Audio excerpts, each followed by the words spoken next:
Guillaume Gontard, pour le groupe Écologiste – Solidarité et Territoires.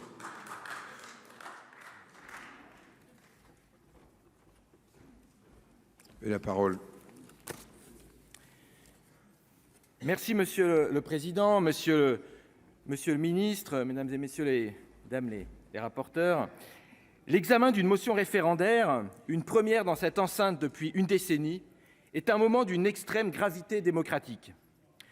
Nous, parlementaires, n'avons pas vocation à nous dessaisir de la mission que nous ont confiée les citoyennes et les citoyens de délibérer et voter la loi. Et si nous sommes favorables à davantage d'implication citoyenne dans la fabrique de la loi, la binarité du référendum semble souvent peu compatible avec l'exercice complexe de rédaction et de vote de la loi. Alors pourquoi cette motion ? Tout d'abord parce que ce débat parlementaire est une farce. Le gouvernement a choisi un véhicule législatif inadapté, jamais utilisé pour une réforme de cette ampleur, qui corsette le débat dans le temps et dans l'espace en interdisant de l'élargir au-delà des paramètres financiers, symbole s'il en est que pour vous, le travail n'est qu'un coût. Au moins en son temps, Édouard Philippe avait eu le courage de proposer un vrai projet de loi et une vision. Nous la contestions évidemment, mais elle avait le mérite de proposer autre chose qu'une réforme de comptable en costume gris, destinée à faire payer aux travailleurs les cadeaux fiscaux offerts aux entreprises et aux plus aisés. Le Sénat doit donc examiner, et c'est une délétère première historique, un texte qui n'a pas été voté par l'Assemblée nationale, qui doit absolument être voté avant le 12 mars minuit, faute de quoi le carrosse redeviendra citrouille. Mais, et nous sommes ici en absurdie, la citrouille peut tout de même faire l'objet d'un examen en commission mixte paritaire ou d'une adoption par ordonnance. La Ve République n'est jamais en reste pour piétiner le Parlement. Mais la présidence Macron a innové comme aucun autre avant elle, dans la dérive autocratique d'un exécutif hors sol, isolé dans sa tour d'ivoire. Isolé, ou devrais-je plutôt dire assiégé, non content de mépriser le Parlement, de mépriser les partenaires sociaux, de lever contre vous un front social qui, comme rarement, c'est le peuple de France tout entier que vous méprisez.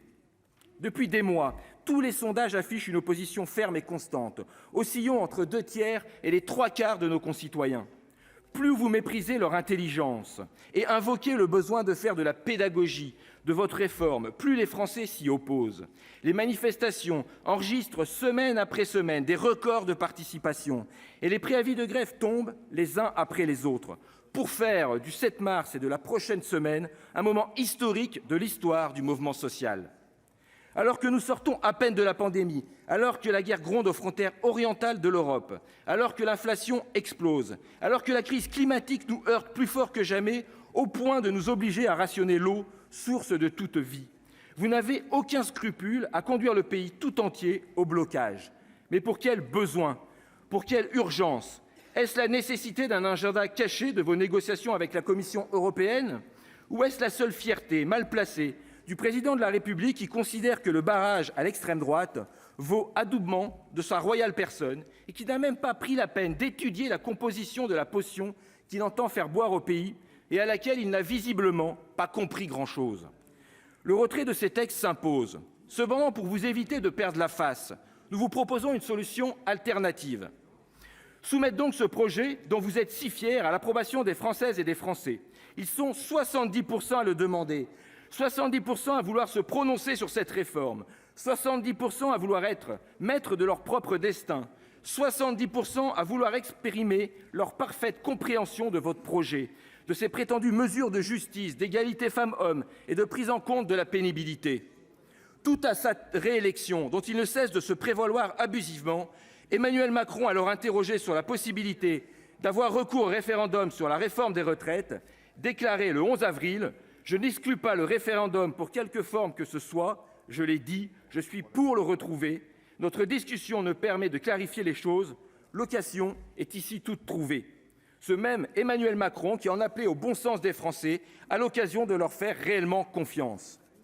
Mes chers collègues, notre démocratie est malade. Il est inconcevable de trouver dans nos deux chambres une nette majorité pour un projet rejeté par la grande majorité de nos concitoyennes et de nos concitoyens. notre représentativité est dramatique et notre légitimité est menacée.